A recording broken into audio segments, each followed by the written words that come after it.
mineral water eba na tie item 13 nachi na koye pa ensu papa a wono mu a asem ka bia eni akiri na emom eba na wantimi ani a be ha me pa no nti sabre tumrika mankwada ne nko pharmacy herbal shops nyina mu no mo nkope time herbal mixture no mo nton famro wonum wie na item 13 ne bape ubonsa wo na wo kro no na wasidwom ojugu babae me pacho yatena se ewo sompa 106.5 FM so wankran sabre kro ye ukopie mu ewo asante mantamu a ye headquarters no ewo hwada braka sompa 93.1 wabie mu collect ya wo mu nyina etie afi ayiko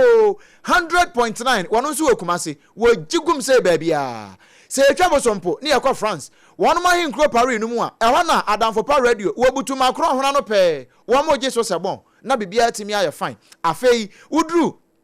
sompa 101.1 eno watakwa eno na wo ahina champion mo wo mo aye nkakra saa de be pie nkran no afi sompa 103.3 awatakra de sompa 106.1 ehọ eye tachiman so for mami otutu atuo mu eno oba pa time no wo mu nyina agina mu wo ho den ya oba pa de be pie nkran na bibia atumi aye fine afei sunyane no eye sompa 98.9 ya wo mu abie mu correct pa afei sompa 90.7 ewo nkranza sompa 101.3 ewo doma kingdom 106.1 eno ewo mankasim doma fm 100.7 wono so abie mu correct wono mu fire service for na bobo na no ho no a ya ho manfo no etie bi wo ho pa kaneshi eban radio ewo kaneshi ewo nkran ha wo mo je kase no correct se udi koda ne so no na apesa otie ye ne a hwehwe ba bia radio fo ni nyina wo no sompa fm ye ginam sa belaba as usual ye bogum pa sabre kro ye yi no uko facebook a eye sompa 106.5 fm Accra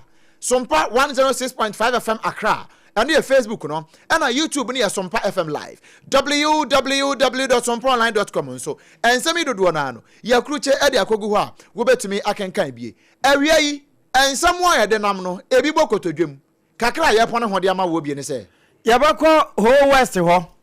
kura e fro se zolokuta wo ma chidra ni bi na wokuta enubone owi enko otua Bible na so aposefo anye na ye bewura mu awo ensamfoforo mu yewura Gideon Boako won na heta no of mra sebedwani wo se no kure road minister wa bo adwuma pa ne mo na baso road no so kwa be we run about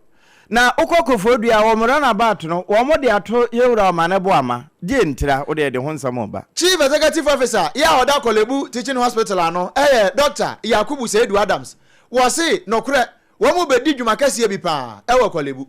dwumakase no afano south west ho nso wo madibi onabo Abubakar Sadiq on de aso abofom projects be de wo ho ya community center ka ho eba ne saa emfaso na abenya no uba prese bia betu kwan Ghana ubetimi afri ha akoda salam anu wo Tanzania ya sabre direct flight wo mo ye ho adwuma wie eno ena yewura ken akompre kwa Japan ka kire si ahenefo se bra e wo se wo som wo mo no eno ani nte ye da kira wo mu nsi ne hene Dr. Brian Champion say nyo no a na emu me yo no Dr. Brian Champion na abetimi esi ne hene wakasa de afa delegate ne ho ye de mu nti mu bebrew eno ena wo mo che se yeso na bato de a baabi a eho no eye battleground asantema mu eno na napo wode na no atumbi ne wo che se no kure pa sa media engagement narrative na obehwe na sompa omo ntie sompa no no mu kwetietie nkaye no a na so wo toto fa nchan saa no eya munyai nenye ene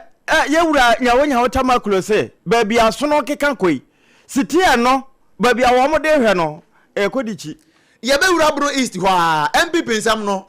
mpanifo so wo bono wo so no wo so pa nti amanfo bebre etwa bi bono east ho no a delegate no wo mo si wo ma ye ready nyambo ochina mo pe kura monto aba na homache wo mbeto eno na posi sadom no wo no ma wo dwabo so ede wo ma kuturu menti nyina kire se da kina kikirikata de gu ahobo ade set wo ma ye krado wo mbebo ban se me ofa Trump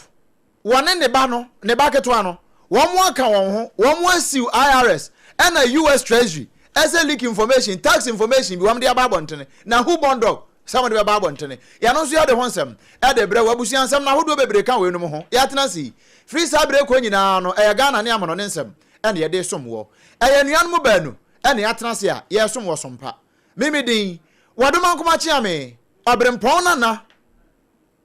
kwaku ampoma mini minua alaji triple man ejapia APAM DADAA.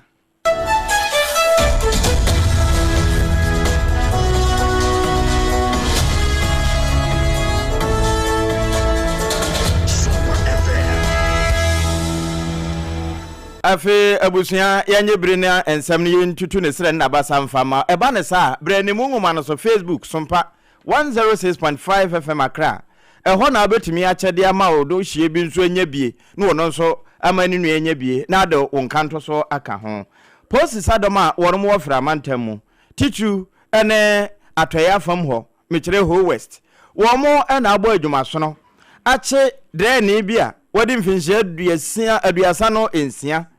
na edia wonu munya ene pelongo ana penglo se eniema wode nam no wode kwa koma bi wa flawo na posifo no kwa won fa so nya ne pechi so ene se wono opeta se yibi no wotwie na bra wo free sa kwa no so di mirikatenta ba wo hu sa posifo wo mato pampimbo anim ho na ena ntam so wo ginaye te se de ka na nya fort na obie ne bonnet so nte ba sa na wo se de empenin ka se bepo no Mohammed ankoso a bepo na aba Mohammed ho no aposifo na ato ano wo mukwa na omuza sa de asema na se ne ka na nya fort na omuza so no ofiri he wo kɔ he ewie na yɛ se wo interrogate no ene nneama de waso abi papa enhwemu na be kyerɛ se bronsam diko no wa boaboa bi ano wode ba so wode kwa kɔma obi e wa flawo enti ekwawie ya wo mo so ne panchi no a na wo yɛ se da bi wono wo mbe kasa enti aban wie ya 5,000 Ghana cedis wode esi commander Roxen jesi so wanjina de DSP jina de chama onkrofoi na wo munya me na mu mamenko na amande na o se hene ha ma 5,000 wo ho Parkwell ene wo mo so ne panchi asagro ene wo mo de ne call ekoma aposifo ne no ene nam so ama wono mewo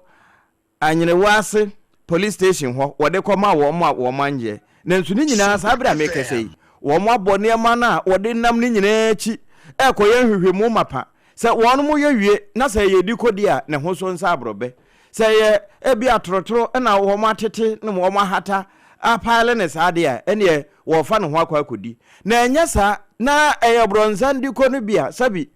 ne pampa kura fa woni so no woni aye bibia wo ho no a ene se te bia emra no Ghana de na ayesa se bongo mo hu ase bibia enim se pagagina ho a emo wira titem no ene ne bedi pa na atwene wa abo so se atwene wa abo so a ekwan kro no a wode ne fa so no ebi e wota no no ofo ho sanse drobani wode ka no wode free fraw no wode dru ta no no ofo mfimfini ho a ekwan kro no a mrase badwani ya wogina made so ya wonpotam ho no benfo gideon boako wono na wo kire se no kura pa so afo hwe akobadie ene akwantempo tetru pa eso yero governance kwame agboja wabo adwuma pa na wo kire se ene da yampo ena ne social media so wo kwatwo to no kire se in fact se wankasa asem we ya na nye sanse mfimfini ho titru pa ene se wo hwe ne mfimfini wo portos ahodo bi na wo wonpotam ho no na nye portos so every portos every woman ho every woman ho na je se mu wa pa na nso wo ma kotuatua ni nyina kotetetemu kama aboa ama sese kwan no aye smooth asa akoda na mama so ekoyie pa eno na pani che se ifri yamfo ekwata no so stretch no empo de hwe 3 ya jansin dia ya nkwanta ho sanfinfini ho sei sane na portos wo ho pa tachima kwan tempo ya tachima ntia titru pa ho sei na wode kwa kwesi center road wode kwa market road ho no wankasa mu no na mu nyenyenyenyenye na so sabiri ameka sei wono matete ni nyina mu kama ama wode ayi hwibaro kura anytime efaso a wontimpo se ye gugura mpo eno kire se sebi baifu oba enani nso ade ni ampani abaye ewo tano no ofo abato mpeso ya no so no wono gideon boako nani so pa na nso ye kan se nyina no na akwati se Oliver Twist wo kan ni wo san kaje foforo eno nti wo san aka se nye honko a ebi wa akire empanifo nya niwo betumi bia emwa na akwan ne akwantempon emfinfini ho ni nyina no wo monye na ebi nso Ghana nyina so wei eye yero gideon boako ne nsem a ene wode tu ni social media ne so no na media no so ho na ya wo ho SOMPA 106.5 FM Accra ya bra na nso behwe bi wo hwa no wa like eno achi wo bibi ka fa ho a no wa comment na wa comment ewie no wa che na anu anso anya bi ene share no eba ne sa ekoso a trend a wo nso wo ka ho bi na yewuram wa poema ntemu batampa on na da poema ntam na no ma me reta akosua wate no no na wareta ensemi ho kyese adechie ya womra na bato a ewokofodu ya mfimfini ho no womo ede ehye honorable Canadian Defense Minister Dr. Edward Omaneboama ya womo kohia wo kwafiri kwamu wo ewa adanse pokesie no mu ho wo oboase ase na mekan pani womo de ne din to so na we nyina wo kan wo se enya ono nko dom de be papa esanse so afo hwe ngumasua so wo be ba na afi wo de nkyerɛkyerɛ no abematimamufo de ntini hia se womo de yewro Omaneboama ne din to ranabato de wokofodua no so we nyina no nso yenkaidum ya womo de be kai pani no ne modem a wo de eboma wo mai Ghana titru wo ye bambom na afi womo kotwa aba hwe gadam se anokra wo san ko hye wo kwafiri kwamu wo no ne nyina da ebe yenkaidum de ama na bribia wo mbetwa saa kontonkroma na se kankunu ho no na wono mahu se wo mo hwere wo mo ade kase bia na apoema ntamu ho ene wo fi nanso ne nyina mu no wono mo hwe se ebekoso agina na atena ho aye tetentere de ade a enkyirima nyina nso beba beto ebehu papa no ne nepa na wowo edema wo mai Ghana ya apoema ntamu ene no wo firiba empaninse samampa ene yeto ne bedin eno nti wakwe wankoda boko na Ghana fo beto ne bedin pa ne sa ho no yemonwura mu ewo kolebu aban ayaresabia pani kwanchefo a wada ayasabia na no Dr. Yakubu Seidu Adams wono na ekase wo kire se nokure womo wo programs ahodo bebre ya wono pese womo ye na sabe mpraduasa womo intimi mfiti prekope enye sanse ewia sempani se ufiti prekope pause ya na moja na eba ba akofo nso intimi nkyere damfo enti no wo totori asra mansan nyina se obi emra na wonfa no homeso sansa homa no ho na intimi mu apa ema kolebu aba ya asabia no womo intimi nyina yie na wogusu a wo kasa no ano na eyedwumadia na wo pa hontoma a friend se 2026 cervical cancer screening and awareness campaign ya na wono mo ye ewo mfimfini ho na wo de sanse mu etu dwa na numu nu ene kire se dwumadie fufuro bi pa da ho anima wono mpeso wo mo ye na mpani se sanyumu ada gini wura no wo kire mu se I'm saying that Kolebu, we have the human resources to manage that. But unfortunately, up to now, we do not have that. And we all know the costs outside. So, you know, as a government hospital, our tariffs are relatively low. So we want to introduce the IVF services in this hospital this year. By 2026, we intend to achieve that. And that is going to be a game changer for the poor who cannot pay for those services outside the teaching hospitals. Dr. Yakubu Seidu Adams wono na hepani kwankyerefo a wada kolebu aban ayasabia no ano nene ene yetiye abusua na yedaso agina nsenum na medu wuram ewo ahafo ano ene na afa eho na ono abo aka Sadik wo ya aban krache pani no ahafo ano Southwest eho asen na mekan na sika ne bo som 145,000 Ghana cedis ena wo mode assembly no ede aso asene se 6 unit classroom block wo mu si ede ama primary school e wo manhia eno achi no mpasa aso number 2 e ho nso kura wo mbenya modern community center ena mpasa aso number 1 nso ebenya 3 unit classroom block ne no ena ona babu aka Sadik wo kire se we e assembly common fund no mu ya babia ebi wo ho no wo mo de ena wo mo de yes project no ene sabe party pay for mo ma bu ni ana mo pressure say ye for school die emna ye ba say gba no koso abu ni mama ni ye dey enko ho e mo bia contract ni bia no mumu ano because project na e idea ono ye no ya ba hand over dey e da makuru no ade bi mo ye bia so mo ye dey mo bo mo na this time around so no me so me free contract say adwuma ho ode kakra ewo ye mansiri mu a enti se omoba na omo ye adwuma na omo try ye maburu no ya carpenter form ye amazing form ye emma se do hospital so issue dey ewo omo try say bia omo ma omo so adwuma kasa da kakra era de bi mbitu na me ka sa se mu yan so no last contract bi ba ka se waka che bi say ya na omo try bisa but kuma for no ebi won ma omo form a enimpe ro adwuma o chena omma so na esa na ma project na che ya so project I dey mo so no emeda so ene Hanover said by 8 months time maybe there I already near the hand over Ediama. It's a nipa for Juma. Now over Nasabe. Akojo now we are MBN Kasedia. Ye Juma Juma Maya. Tinanum any committee any pay for the best rest of 1 year day. Akwas I don't know. No, Honorable Abaka Sadiq, Fano Southwest, about to impatience, a bank penny no. Na ebana sana na kwesi tieku wona ye wo hem popro wo manhia ye ben pasaso wo de ne na ase ma wo na ajanka wo da ase anwumere no anopa de obedi nso no wo hwehwe ntira ene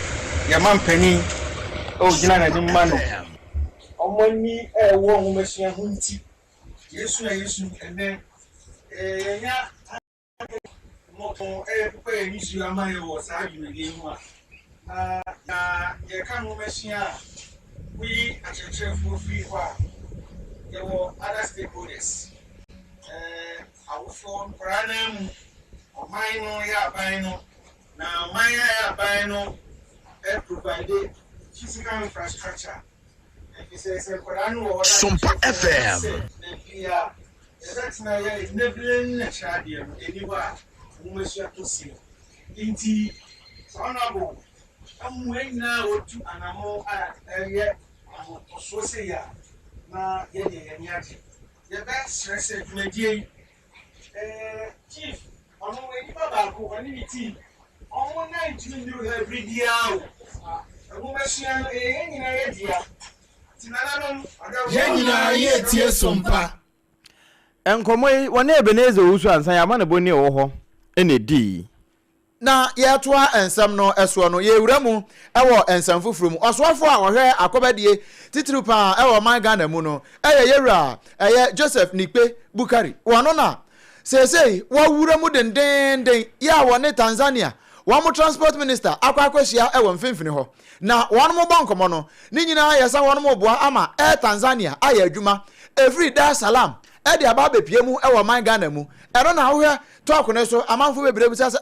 na se Tanzania ba sanka Ghana ewesin so nanka wo hia no de agye sempani dwene ho na wo mu hia ya ho no mo bonkomo no Professor Makami Mbarawa ya wo no na ye transport minister ewo Tanzania no wonya abotre pa wo kan say kire SOMPA kase. This new route represents for more than a transportation link. It is a strategic bridge that will enhance mobility between our two nations while strengthening the historical, culture and economic bonds that united Tanzania and Ghana. We are confident that direct air connection between Dar es Salaam and Accra will stimulate tourism, as the minister said, encouraging trade and investment and create a new economic opportunities for both countries. Sani ebeya oman Ghana ene Tanzania betimi akoyie we nyina so no na wono mo ede hye eye Dr. Kwame Nkrumah wo de hye na ne onyam san say Dar es Salaam de Dar es Salaam University say ho wono mo ye nkai dum kase pa ede amano na yera Joseph Nikpe Bukari we nyina simpie ne apaso no wono so nya abotre ede kakra ka ho mpo ma wo kan ya akosi say beya nka ebebre mu nyina no kaye nyi boda kura mfiri ho ene wo kwa wote okai mu ofiri ha okọ Tanzania ofiri ha na okọ Togo ofiri ha na wadu Egypt ofiri ha na wadu Morocco na nka ma akobadie no atimi ayeboko. I want to, on behalf of the people, congratulate Air Tanzania for taking this bold step in helping to connect Africa and also improve upon our movement from one point to another. Travels within Africa is at times a challenging difficulty that we, the people of Africa, go through on daily basis. On daily basis na so se yiri nyina afiri ho a ebetimi aboa yem pa woswafo a wohwe ensrahwe ensam so no waka ho jifa ablago mashi wono de na wohwe ensrahwe ensam no enu wachese no kresese manfo betimi afiri Dar es Salaam Abankra wo mo ba akra akra mo ntra akra ha nko a binum bekokọ bukruwa no mo akwa akwa bepo na ho bepo tenten no afa kwa utafo kra mpo no buruku no wo mbakwa akwa bi udu mi kro madaso ase a tini water force manfo bakwa akwa pa one day wo to nsa de afre wom say ya momra Ghana. This contributes to the game changer in the culture and tourism ecosystem. We are now opening a direct pipeline for Tanzanians in particular and East Africans in general to experience the Aquaba spirit. I therefore take this opportunity to invite my brothers and sisters from the East to visit our heritage sites from, as the director for Ghana Airports mentioned, all the tourist sites that you have heard of have come and have a cultural immersion. We aye oswafo a wo hwe ensrahwe ensam so e wo man Ghana mu maami Jifa Abla Gomashi ene ensrahwe na asam a wo boss no chese Ghana ha ba bia efiri ba bia ensrahwe wo ho ukonkransa fie ma monkey sanctuary nya asam ketwa sa na adoma nkomansa na chese wawura brekum nom afi wuraboyem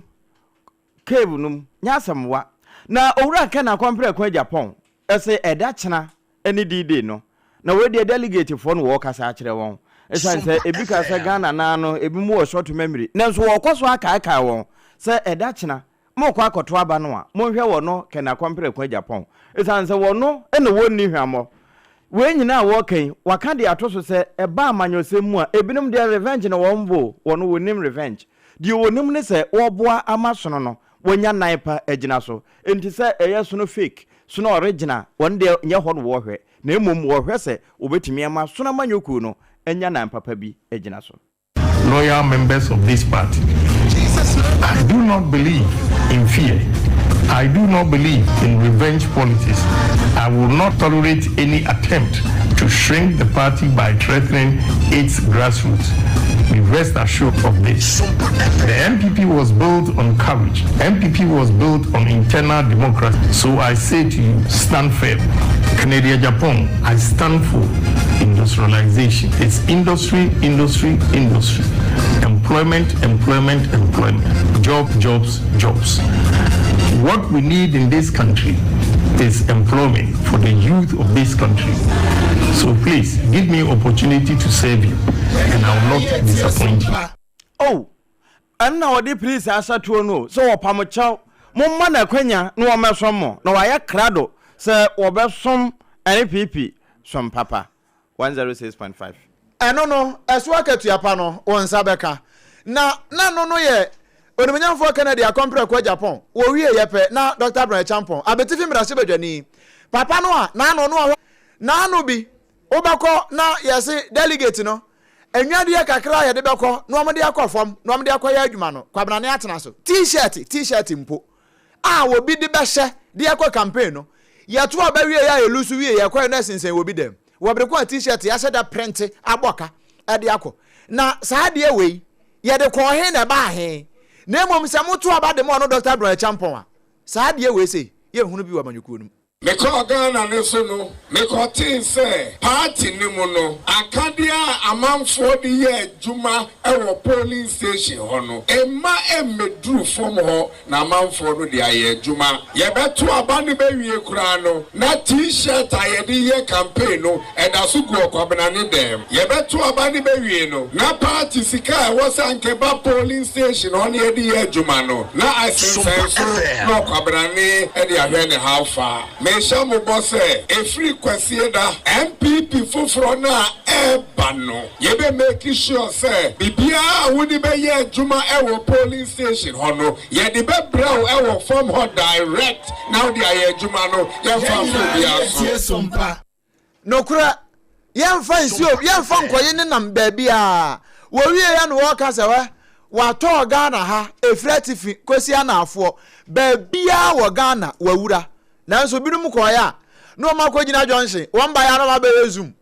baabi a woso owura won wura o no ma betena ho se zoom betena zoom meeting so na delegate no wo kɔ no wakogina vote kura wa ntimi anko na zoom e na abaji vote e na eduru ho a ye to aba na ye betu no zoom Mepe Enubia, Metimia Ghana, Babia 275 constituencies. Mepe na Metimia yesa. Kennedy Sudru Upper East Hono, Oye 9 year no, Eka Boku Zone Hono. Kennedy swent me anko, Bawumia swent me anko. Mepe enami drew Upper East. Metimi ko Boku Zone ho, Eko ye campaign, Ewo kusasi for asase so. Me na me so me say free ho, me ba mamprusi for asase so ebe ye campaign. Na me ka to ho se wo pese wudi MPP amanyokuo ye nimu a. Now you're a presidential candidate. I was say witimi 29 AC Ghana constituency bia. Now call your campaign. Now call you vote. Edi maya manyo. Na ope president edi. wɔn mu a wokɔgye tumi wɔ wɔn ho no ebi kura wɔ dɔkorɔtwa ebi wɔ yɛne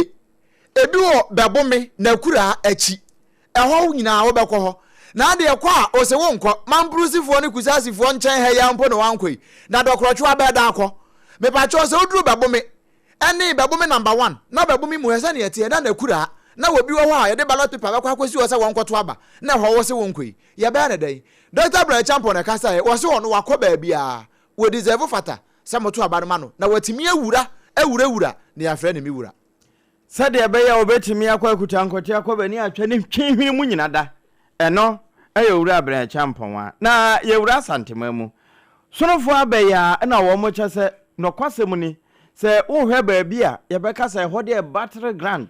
ɛde ma wɔsona manyoku a ɛyɛ asantema ntam mu na ɛhɔ no wɔn kyɛ sɛ delegates asi ahene ne atu ahenefoɔ nko a nipa mpemaduasa ɛna bɛto aba no wɔn hwɛ animu sɛ abato mpɛhwa bɛyɛ sɛ aduanan so deɛ ɛno nso wɔn betumi asi aduasa taku kɔ na wɔn ato aba no ne no ɛna mpanimfoɔ kyɛ mu sɛ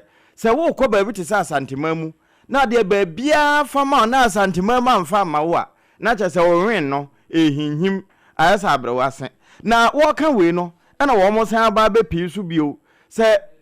yedie afe enkabo mu ye war party num enhia won a ene na enya de asantema mu ombetimi abo awuram na wono masesa vote no se de wo mo ehwehwe no ne se hunti saa to a wo mo koto no edachena 31st January 30,000 delegates na to 47 polling stations and constituencies no wono mo hwe ne mu se ombetimi apagya aba no mu na wo mo largest voting block no wɔn apagya de ama flag bearer no sɛ de bɛyɛ na wɔhim saa frankaa no na wɔhu sa asanteman dɔma ɛte sɛ ɛta n'akyi a sɛ ɛteɛ bia wɔne win ayɛ sɛ tɛkyerɛma ɛne de no na yɛguso gyina mu ɛwɔ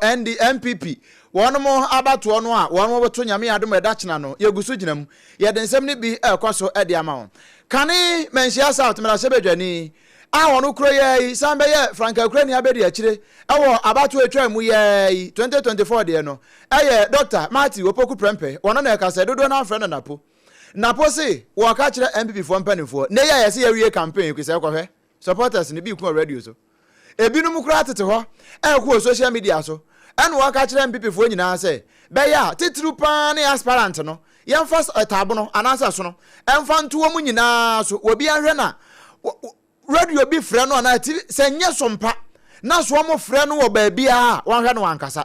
ɛna wankɔ hyɛ obi abufuo ɛna wankɔ hyɛ obi yaw na bra no wɔno ne sompa kase ɛbɔ nkɔmɔ no wɔhyɛ da nya abotre dwodwo ne ho akyerɛkyerɛ nsɛm mu sei sɛ yɛmpɛsɛ yɛho bɛgu fie a ɔpanyi asɛm bi ka ɛnyɛ sɛ MPP sɛ meka ho sɛ wowɔ Ghana ɛna fonka games bi kɔɔ so a yɛtee sɛ sɛ media time na wɔ ho no ɔsɛ nyɛ regulate yɛ ho how ɛbɛsi akasa we should ban video and broadcasting of homes don't you say campaign it will not be a difficult thing if there's discipline and if it's enshrined in the party constitution and if we make it an automatic disqualification process nobody will come and disqualify do that wei ayɛ ɔbenfo Matthew Opoku Prempeh ene wo kana saa no na wone so mpaka se na se da twetwe saa nkomo yi ene wo kye se no korɛ wo hwɛ na no fonka games ya wo mo de ba ya awurade wo mo buru wo mo bi papa ene no so wo mbese bibesi ɛwɔ NPP amodjoko no munti no wo di kan atotɔ de asere se wo nyu wo ho emfi saa ne ma ne nyinaa emu se wo beyi wo mo afiri mu a ne nyinaa gyina apomden no ya na ɛka ho ɛgye na na me ka saa asɛm we sei se nyame ya adom a enkosi kwasi ada anwumre binum bɛkɔ end na ebinum bɛkɔ no sanya end point na asam kase na beto won san se ebinum career akra betimi a ende nanso sa de ho kodom end point of me party clinic wo de ye be ya no correct pa de ama hwɛ ebinum benya ayemtuo nyambo ɔkyere ebinum bɛbɔka ebinum amanfo bɛsa gari agu amanfo aduanim me si ebinum ye ma bokagu ebinum bɛka ne ye bɛbɔ voices ni nyina kama e de ama ebi hɔ a wonya te se asomasi polling station na constituency onya hwe bonsan hwe ya na pressure na abeto ne so ko end point to me party clinic wo mo de wo mo ya adwuma no pa wia na anwumira na dwo da so nyina bra yegu so kenkan no sa bra kwa no mbebie gate no anim ne ache nyina de ato ho end point to me party clinic enyarewa hodo bi a etete wo no fo ani kire mu ewo ho me pa cho free wutri nua no kwasi wo bawra no ye nam homeopathy kwan so ene ye besa oyade ne wo hema lizi wo de tena so nyini ya che ye no eno ne ye de ma wo yo end point to me party clinic Dr. Adubuaten One Dr. Quatin, also Dino, 10 and a 10, to Mukabomwa, a young Quatin, and the Mabusianina. Boraho, Wawa Power, a Yetia Wakra. One cry, hey, Sprinters Road, Shell Signboard, a one wimble to Kumasenso, Kunuma Boy here, I was Antimantamu. Numbers I bet me a friend. And yeah, 0244 867 068 0244 867 068 and 0274 234 321 0274 234 321. Now on penny abonkomo. Share ma minji secret bi ma. Nyam ya dom wachina manfo be ya aduane. Tio. Amanfo be ya aduane aside say ye ma o TNT no. Won be ya aduane. Eno ne be ka chem say monkoto aba na mra na mo medidi. Share okope we me ma apokronkron. Eye tie sent no. Ni efira aduane mu ba no. Etefa ho ketua bia na yeso manfa onga na ye. Oh yeah. So wanfa onga na ye ya. O sa no di kan busa no. Ansa kra no akwa akoto aba no. Won mo beba ni nyina no. So manfa onga anya aduane na akwa ato aba ne tia no. So wanfa onga anya aduane menni. Sanse wo pe owuo. Onga no na wo de ye aduane a. Oba berema akwada penny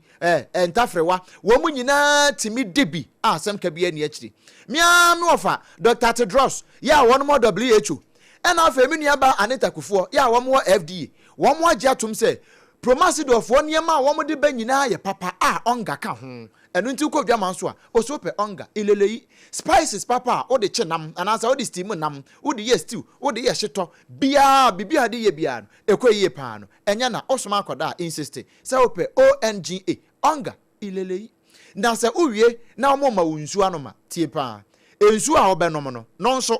ba ko bi wo dwa manso wo ba hwa ase no bonsa line bi da ase eye nkomi wo mo di bekum mesrew pe CASA Kasa Natural Mineral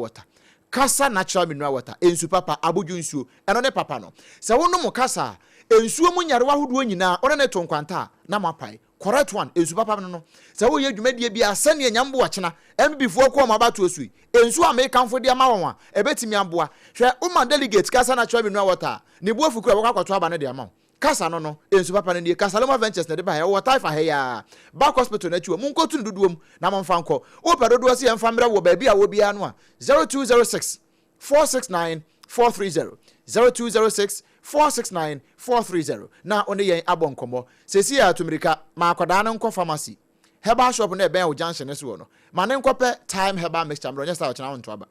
wo ya delegate utie me kope time no nya sa ochena wontimi njiwani sanse malaria na achewo waposo ye o ya sesi me ne wo kasa to ofabo uguso dampam awodewo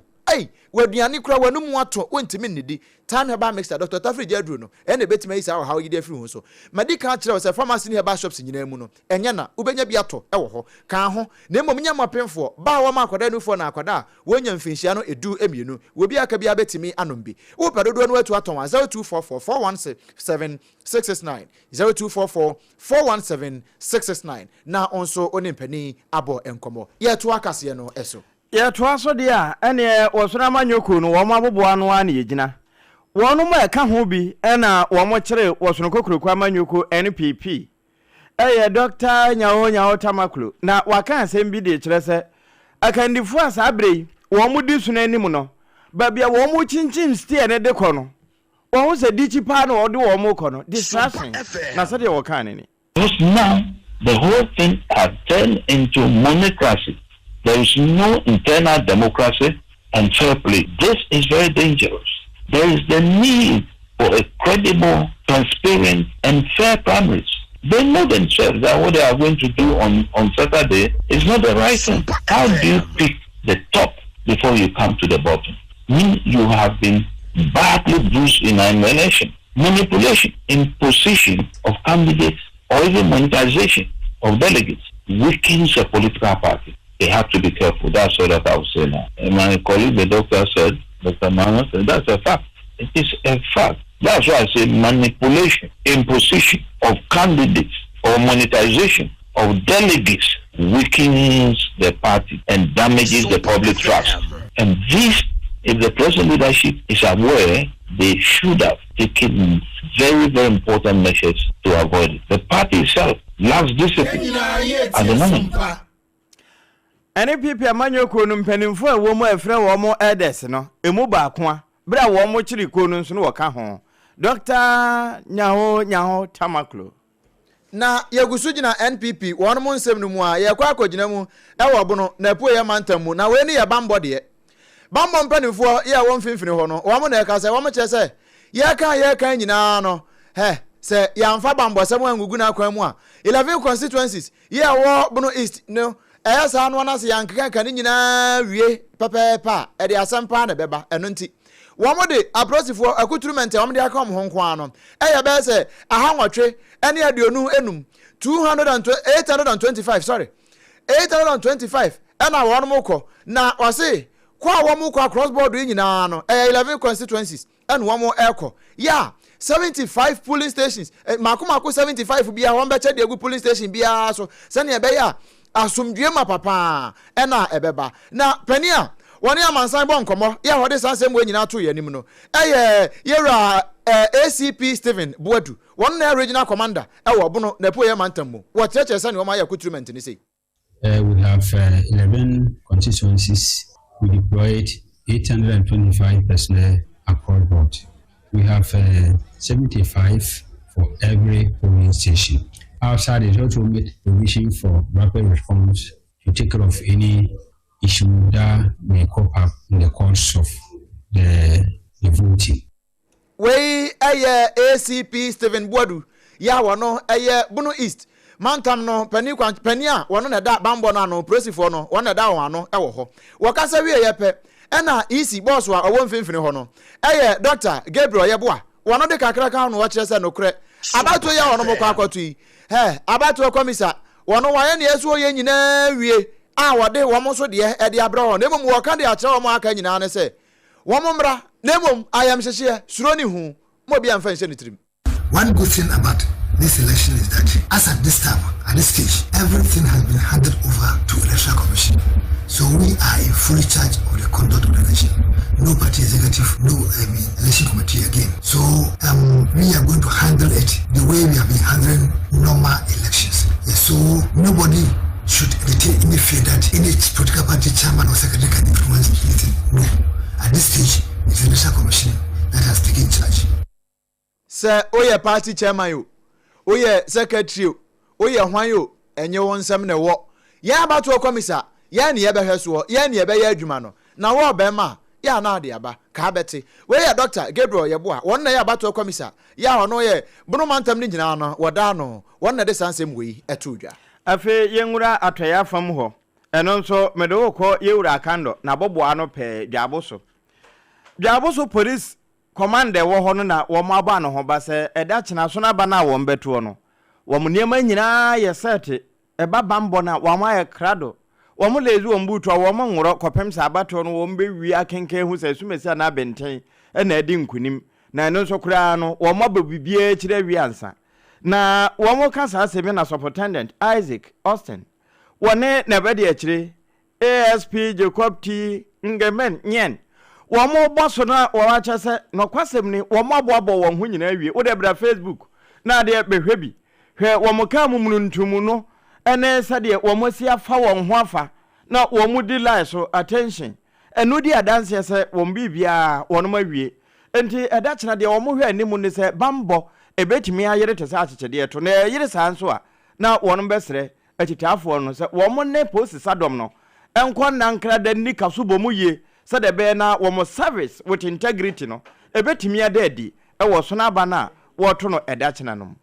na ye gina we so adane ye ho aba ye pensu akitua bi agu ye mbra kasa ebo ye chidom yi nanso nsam a ye de abasom wo no bia fe no waso afidie no a ne ade bra wo ni bie edidi so ni bie ene se so na ba worom betue no womo sese kwa asantema mu a eho na ye battle ground ndi so womo timi eye ho adwuma yie na nkunim ba mo so na sa tie bia nkunim aba ama na wo Ghana sa adwuma kro yayi ena odemenyamfo Dr. Brian Champion sa no kro waye ni nyina enti nkunim die no wono ana begie posi sadom no wokọ baabi te se jolokupia wo mache drani bia na woso enubone ene wode kro make say wo kokum ye dane ye ho aba na ye ba nsem bia wo betie me ofa Trump wone ne baketo ano wono mo asiu IRS ena US Treasury ɛwɔ sabe ni ɔmo frɛ ne sa abɔnefo sempa ya wɔn mo adie ne ho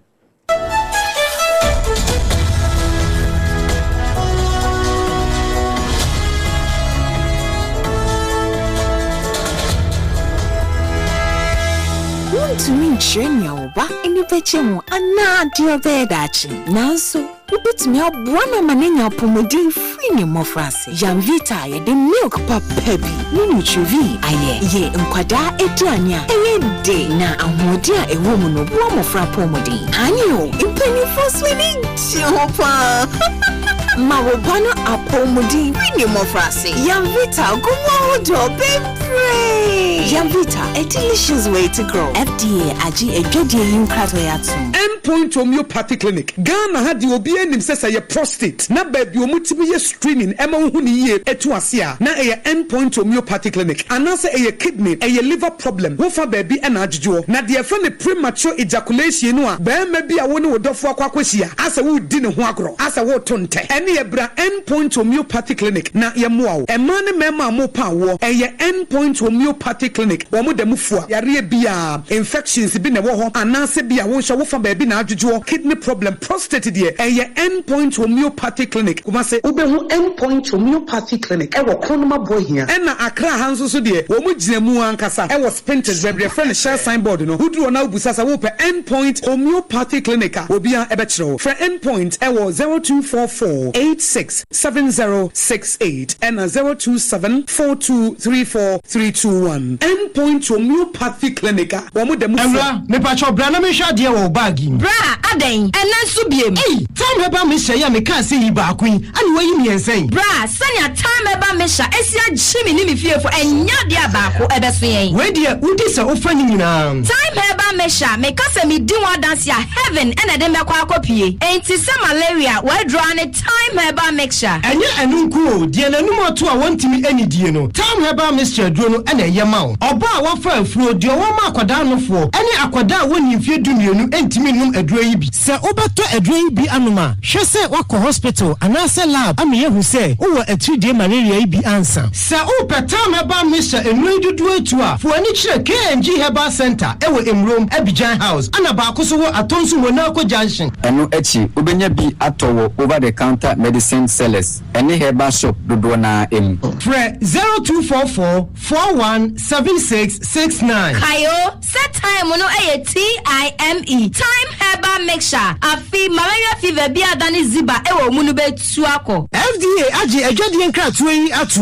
Tontonte yenum sane efa adwen. Ne efa adwen mpa say na nanu nim say bre bi beba ama tonti na 74 opa ye ne simple T74 abeye aduro. Tonti na 74 ana T74 asa twe yadwene asina nanom dodo so. Se de na dodo bua ma na nanom enyare basabasa no saa na tonti na 74 ana T74 ebua nipadua no. Emo immune support enti obi onum bie no abre bia ne ho denden. Tonti na 74 yinso yaye ne se nsuo kokoro wa kama enti ba bia wonam bia obetimi de wade akọ. Samene wa ankafi na ekroyi eda no nko na wie ye wa bra mennom T74. Se mennom tonti na 74 menya hodi mennom ne da bia. T74 yi hahama ene ye de aye na DHC ena aframa na ye kama saa no. T74 ahoden ni apomuden ko a. Woko pharmacy ana ba bia to no bia ubenya tonti na 74 yi bia to. T74 yi enye ma oba wa fa afuro ana obi a o ma nufuo ana se obi a onya mfie dumienu. Etu phone 050-162-8931 and 0246-073-498. FDA agi adwadie nkratoa yi atom.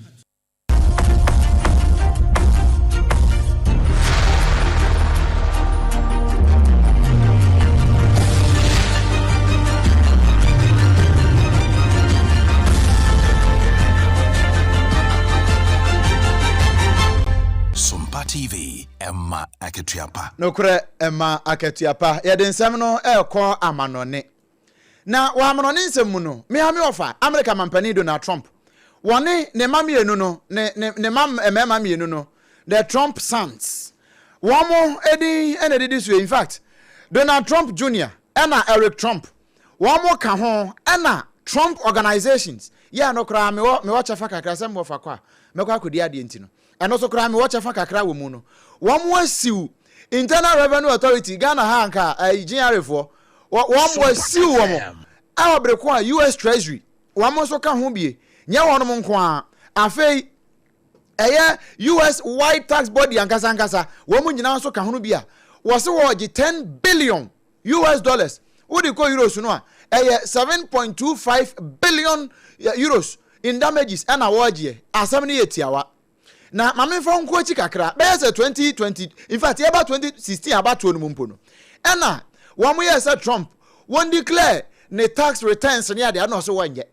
wɔn mo yɛ me wɔfa sɛ wɔnyɛ ampa wɔanyɛ wɔde bedi nkunim na wɔanyɛ no mu no ɛna ne nyinaa yɛ a wɔase wɔnyɛ ne nyinaa no sɛ na auditfoɔ wɔn mo audit no ɛno nti agye sɛ wɔn mo yɛ audit ne nyinaa wie ansana wɔtimi de ne tax returns ɛho nsɛm no ɛde aba mɔntene soɔ na ɛno mu akyi bɛyɛ 2020 no mu hɔ no wɔn mo wɔ hɔ a ɛna wɔn hu sɛ the New Times the Bonkrata US abrochim New York Times one more publish Trump the tax returns ni ade nyina e wo the Bonkrata enum e no say one yes ade no one mo kɔhwɛ ya na branch ya ba ko a wono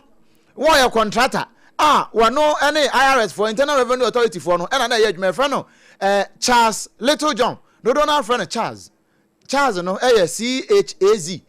wono na wo leak his information no e de come New York Times for na wɔn twe no dawura saa de ne kɔgyina court 2024 na wɔfa wɔ position wɔn de ne kɔ court no Charles Little John yi wɔn agye to mu sɛ no korɛ wɔdi fɔ ama wɔyɛ sɛ nka wɔde court ne mfa nkyɛn no so court no de kyɛ no koraa no ɛna ɔma no 5 years sɛ wɔn kɔda afiase saa de kuro yɛ na adidi mu a ama sɛsɛ Trump organizations Donald Trump Jr. ɛna afei Eric Trump wɔn na manamanfoɔ tenete wɔn nsa wɔ wɔn so sɛ wɔn ne mo papa ɛna modi America ɛna sebi enyam bransam ɛna mote ya na modi ɛwɔm so ma suffer emotional damages pa ama say Trump organizations amanfo kwa na nuam di dwa nyina no wɔn mu yi omisika ɛde free mu ɛno nam so ma say wɔn mu wɔ court a wɔn mo kyerɛ sɛ court no mpɛ 10 billion empatasika ɛmfa ma wɔn na sɛ wɔn mu free mu fia Internal Revenue Authority for wɔn mu mfa data ɛmfa nkɔma wɔ bi foforo kwanta contractor ɛma ne mfa nkɔma New York Times na de Bonkrata bia wɔbrɛ ko a ɛyɛ wɔn asodie ne wɔn asɛdeɛ sɛ personal tax informations wɔn hyɛ da bɔ ho ban ɛde ma wɔn man ne mu nipa nyinaa no no ma kolegi me wɔfa Donald Kwaku Trump deɛ ɛno na abusua the Trump family wɔn ebuafu a wɔn de asɛm ne wɔ court yɛ gusu deɛ ne deɛ akyire wɔate ne sompa ha yi akyire court ne rule wi a ɛho nsɛm ne nyinaa no yɛ de bɛbrɛ wo wei so ɛna yɛ gyina na kaseɛ no nea yɛ de brɛ wo no nea Endpoint Homeopathy Clinic wɔde ne sika bɛso ase na pagya ese nkonkonso na fe onga mama's open hand ilelei wɔno nso bɔ ne chidom pa na wɔn ma yɛ nsu papa anom kasa na tra mineral water abodwo nsu papa pa no na fe time herbal mixture enso hwɛ yɛn sɛ ne ɛbɛyɛ a yɛmpom bɛyɛ timi ayɛ dene no yɛde ne nyinaa esi yɛtena ase ɛwɔ Sompa 106.5 FM so enkra ha ya no saa bere kro yɛ kopie mu asantemanta mu Sompa 93.1 wɔno wɔ Kumase wɔagigum ayiko 100.9 wɔno nso jigum Adamfopa radio ɛwɔ France ahenko Paris no mu Kanesia ban radio wagene deɛ ɛwɔ Kanesia kasim ho Sompa 101.1 ɛwɔ Takwa Sompa 103.3 wɔ Takrade Sompa 106.1 ɛwɔ Tachiman Sompa 98.9 ɛwɔ Sunyane Sompa 90.7 ɛwɔ Nkranza Sompa 101.1 ɛwɔ Doma hona no Doma 100.7 Doma FM no wɔn wagye gum dendenden ya wo bi etie Kingdom 106.1 ɛwɔ Mankasim finfin mantam ba bia wo bia etie wɔn sɛ woduru fi a ya hwehwɛ wodi ko da na so ba bia radio phone nyinaa wɔ no Sompa FM mesi ye tuam sa belaba ya ekoyie pa afa Facebook no ɛyɛ Sompa 106.5 FM Accra YouTube ne Sompa FM live www.sompaonline.com so yɛnsamfo prince atabo atiada romanti yakruche nsɛm no dodo na no ɛde akogu hɔ a wobetumi anya bi atie awie yi nsɛm a yɛde bɛsom wɔ no na pɔso bie ɛne sɛ Kofodia wɔn ma hyɛ sɛ wɔn kɔntɔn krama de ɛfrɛ no runabout no wɔn de yɛwura amane bo amadin ɛna ɛto so Gideon Boako ya ɔyɛ turn off abato mpɛsua no mrase badwani wɔse no kura pa ɔsoafo a ɔhwɛ akɔba de titiri pa ne akwantempo de no wo bɔ na ba so sanse wa yɛ ade pa sada ɛna wokɔ afa no south west ne na afa hɔ a wɔn nso bɔ DC wɔ hɔ aba so esanse sesie baabi te sɛ forikrom mpasa so number 1 mpasa so number 2 ɛne manhia wɔde aso akɔ fam ebi nya community center ɛne classroom bro Kambra genyarere ne Tanzania hɔ no Dar es Salaam we say wutimi tu free hɔ ɛde be piem wɔ Ghana ACCRA Accra direct ya wɔn fa baabi a we yɛ nhyehyɛ yɛ mpanifo ayɛ ɛna afei post sadom no sɛ wɔn ahoboa de wɔwie bibia titru ɛwɔ dwabo so na afa so na bato ɛda kyena wɔn beto no yɛkɔ me ofa krom Donald Trump ne krom America hɔ ɛkɔbɔ nkɔmɔ wɔ hɔ ne yɛkɔ ya Trump family any Trump organizations one more Japan say Internal Revenue Authority for mpanimfoɔ one more do one more tax returns and home personal information nyina e de aba bontina one more say $10 billion one more gine say damiti one more de epata one more kra ene na one more timboa ho ente abusua eba ne sa yenwura ne mu ngoma no Facebook no so yehwe amanfo adwen kyerɛ ne yensɔde comment say pillar 2 was say aka GBC give Bawumia another chance was say dear delegate let's vote for number 3 for good policies, 1 consequence, 10 appointment. Say kutu, say bam. And cheka siya enkoma Haji Asafia Muhammad. And afi so honorable bright Silfi Kumi. One on the ya wade aba enono. Master Planner Junior Edifican Tampo. Or say I'm pleading with all MPP delegates to vote for Dr. Mahmoud Bawumia because he is the best candidate to win power for NPP. If you really want to win, then let us vote for number 3 on the ballot. Ne dia ya wodi aba eno ma yu boating was wo hwe life e wo le jokuku enkran he ya or say the only work of sacrifice leads to genuine the long walk of sacrifice brofu asanti me ye fra be brofu edu the long walk of sacrifice leads to January 31. I say, Honorable Brian Echampon present the grassroots, the vision, represent the grassroots, the vision, and the bold leadership of the NPP. No cra, was it one more breaking grounds no cra. Look forward the elephant to find the man of integrity. Vote number 2. Nedia ya wade aba and so no. Piaga one also the kakra dia aba was it Ken will cry tomorrow. Oh. Hey, asemu. Was it Ken? Wo be sun papa. Wo bi de dia bada na ofosu wa se he. Mo kwa abato no a. Ya mo nkwato ne nyina. Ma munya ba akokra. Mo nto enfama doctor Brian yaw e champon. Ana bremi e kwan na ye de kase no ne nyina asie. Anuanom ne ye ban no. Wadoma nkoma chia me. Obrempon nana. Kwaku ampoma. Meni alaji. Dada no a triple way mai ejapia APAM Dada alaji abubare ye sore so nene yen sode ye kora no ye gusu ginamu wo NPP wo mo nsem no amu ne ye wosa wotie ne ye wosa wuhunu enne ansa na dachna wo de akwa akoto aba no ye de ne nka ye to aso sesi ade ama kosi se e chena wo mbeto aba ne bebe kenkan ebewie me ye de ho resource e de abrewo